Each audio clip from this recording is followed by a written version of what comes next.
আমাদের এমন অনেক সিনিয়র লয়ার আছেন যারা আওয়ামী লীগের বিশাল বিশাল লয়ার, কিন্তু তারা বিএনপির আসামি যারা তাদের জামিন করাতে চান। আমি আমার পিটিশনে আমি অনিকার হক, সারা হোসেন এদেরকে আমি লয়ার হিসেবে সাহায্য চেয়েছি। তার চেয়ে বড় কথা, আমরা পিটিশনটা আমি এবং মঞ্জুর নিজেরাই প্লেস করেছি। কোর্ট ওনাদেরকে ইন্টারভিউয়ার হিসেবে এমিকেস কিউরি হিসেবে কোর্ট নিজেদের আমরা জানাইতেছি। আমাদের পক্ষেই কোর্ট ওনাদেরকে ডেকেছেন যে আপনারা কি বলার বলেন। কাজে এইখানে ওনারা লয়ার হিসেবে গেছেন। গণতদন্ত কমিশন একটা আলাদা বিষয়, আর আজকে আমাদের যে পিটিশনটা সেটা পুরোটাই একটা আলাদা বিষয়। এই পিটিশনে আমরা এমন কিছু চাইনি যে এই রাষ্ট্র ধ্বংস হয়ে যাবে, তেমন কিছু। আমরা জাস্ট আমাদের বাচ্চাদের নিরাপত্তার জন্য একটা আদেশ চেয়েছি। যদি পুলিশ নিয়ম অনুযায়ী গুলি করে থাকে তাহলে তার সমস্যা নেই কিছু, পুলিশ নিয়ম অনুযায়ী গুলি করুক, কিন্তু তারা আমার বাচ্চাদেরকে মেরে ফেলছে এই নিয়ম কোথাও নাই। সিআরপিসিতে নেই, পেনাল কোডে নাই, পিআরবিতে নাই, সংবিধানে নাই। আমরা সেটাই আমরা এনশিওর করতে চাচ্ছি যে আমার বাবা কি করলেন সেজন্য আমি দায়ী। সারা আপা, তার বাবা ডক্টর কামাল হোসেন, হ্যাঁ, তাকে নিয়েও আজকে প্রশ্ন উঠছে এবং আমরা নাকি বিশেষ উদ্দেশ্য চরিতার্থ করতে এখানে এসেছি। লিপি আপা আরও ভালো বলবেন। সেদিন সকাল 9:15 যেদিন কালকে আমরা তো এই পিটিশন দায়ের করলাম, লিপি আপা বললেন যে বাচ্চারা তো ডাক দিয়েছে রাস্তায় নামার, এদেরকে তো আবার গুলি করবে, আমরা কি কিছু করতে পারি না?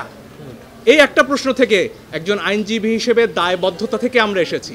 আধা ঘন্টার মধ্যে পিটিশন ড্রাফট করে আমরা বলেছি যেভাবে পারে যে পারে যেন এই গুলিটা থামানোর চেষ্টা করা হয়। আমরা আমাদের সন্তানদের রক্ষা করার জন্য এসেছি, কারো বাপের প্রয়োজনে আমরা এখানে আসিনি।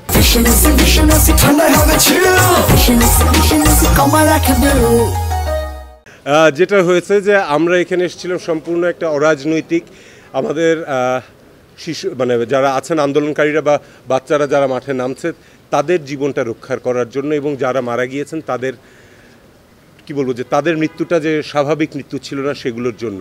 তো এটিকে সামহাও আজকে আমরা যেটা দেখেছি যে অনেক আইনজীবীরা পিছন থেকে একটা রাজনৈতিক রূপ দেওয়ার চেষ্টা করেছেন।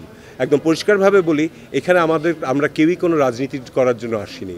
লাশের উপরে রাজনীতিবিদরা করেন, আইনজীবীরা করেন না, এটা আমি সম্পূর্ণভাবে বিশ্বাস করি।